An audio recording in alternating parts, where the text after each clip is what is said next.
Bakit? Nasa kusina mo na, ngayon ka lang tumawag. Anong oras na simula? Alas 7 po ng umaga. Anong oras na ngayon? Alas 11 na. Ay naku, napakarami ng bahay na nasunog. Daan na ang bahay na nasunog. Sabi ko, kawawa naman. O, itinayo muli. Nung isang araw, nasunugan na naman sila. Malayo pa, tumawag na. Ayun, hindi na nakaabot. Bumiko na. Dumating na ang mga bumbero. Dapat ba tayong magbantay sa bumbero? Kung ikay nakatira sa ganyan, at lagi nasisimulang ng sunog, talagang hindi sila titigil. Ganun talaga, oo. Kaya, mag-pray tayo sa Diyos na banal, Diyos na dakila at Panginoong Jesus, na huwag mangyari sa bawat isa sa inyo o sa bawat isa na ating mga officer, ang mga nakita natin sa YouTube na dinimulis talaga sila ng walang kaawa-awa. Mga bato talaga. Kaya uso ngayon ng bato eh. Kaya magbago na ang mga tao. Kaya nga nasa Pilipinas na ang lindol at saka baha sa Pansanghang Laguna. Nabiyak na ang mga lupa doon sa taas, sa daan. Nakita nyo ba sa YouTube yan, nung isang araw? Pansanghang Laguna. Yung daanan ng kalsada, talagang sunod-sunod ang hulog ng lupa. Eh di wala nang dadaanan. May mga bahay sa tabi, nagkalaglag. Nanonood kayo ng YouTube. Sa Pansanghang Laguna, wala pa kaming balita. Wala naman tayong officer doon. Sa Laguna meron. Pero sa Pansanghang wala. Ayan. Kasi nagagalit na ang Diyos sa mga taong hindi kumikilala sa Kanya. Napapansin niyo ba na ang lahat ng mga lugar, maging yung Saudi, Abu Dhabi, Dubai, ano pa, China, ang nagbibigay ng lindol at baha, ang Diyos, wala nang iba. Hindi kayang gawin ng devil yan. Diyos ang nagbibigay. Sinabi sa akin yan. Bakit? Gusto niyang kumilala sa Kanya ang lahat ng mga tao. Kaya lang ang mga tao hindi kumikilala. Iba ang kanilang sinasamba. Pero dito sa Pilipinas, 1,000 higit pa. Alam ng Diyos na banal, maraming nagmamahal sa Kanya, sa kanila. Oh. Kaya nga nandito ang Diyos sa gitna ng ating kinaroroonan ngayon. Nasa gitna sila ng kalangitan. Umalis sila sa bansa ng iba't bansa. Wala sila sa ibang bansa para marinig sa YouTube. Ang katibayan na ang Diyos ay buhay na buhay. Sapagkat siya ang naghahari at maghahari sa buong mundo. Sa kasalukuyan, ngayon ay naghahari na siya sa kasalukuyan at hanggang sa magpakailanman.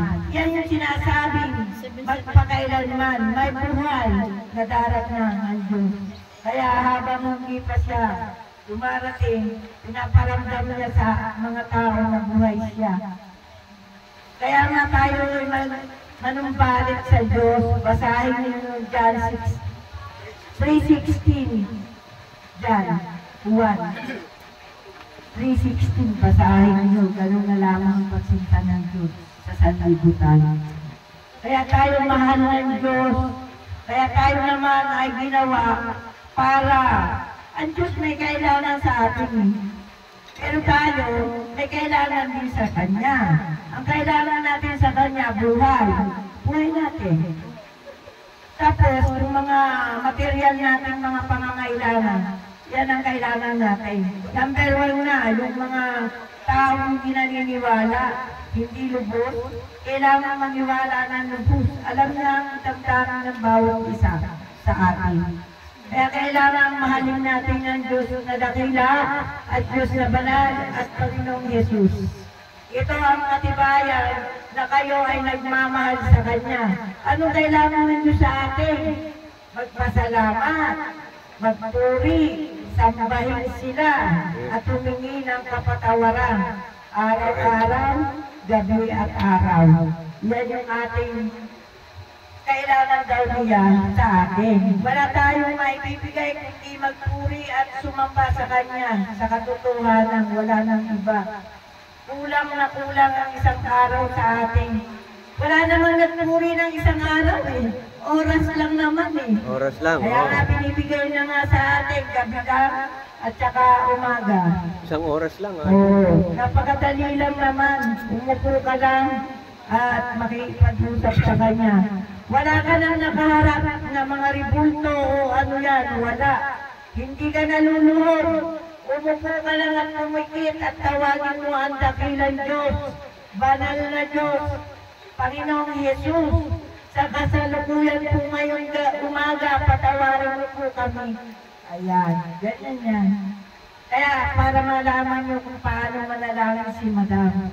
At lahat po ng nagmamahal sa iyo, Diyos na dakila, Diyos na banal, at Diyos na Panginoong Jesucristo, huwag mo po silang pababayaan lahat. Lahat po ng membro ng ito na ang katotohanan, sagipin mo sa lahat ng kanilang kalungkutan, kahirapan, at karamdaman, pagalingin mo po sila. Kasama kayo lahat sa panalangin ni Overall Chairman at ni Madam. Kaya napakahaba po namin panalangin. Ito, ganyan po kami manalangin ni Overall Chairman. Kanya-kanya kami panalangin. Siya nananalangin sa loob. Pagkatapos niya, ako naman. Hindi kami sabay. Ganun lang tayo sa umaga at sa gabi. Ha? Oo. Kaya ganun na rin kayo dahil ito na ang katotohanan, narito kayo. Kaya pinabago natin ang ating mga nagawa noong araw. Lumuluhod pa sa ribulto. Huwag. Ayaw ng Diyos siyang na lumuluhod sa ribulto. Sorry sa mga Katoliko. Pero kailangan lumalamang ang lahat ng ayaw ng Diyos. Ayaw ng Diyos na lumulod sa ribulto. Ayaw ng Diyos na nag-aantanda sa krus sa kanyang noo. Ayaw. Ayaw din ng kumakain ng dinuguan. Ayaw. Ayaw din ng kumakain ng baboy. Ayaw.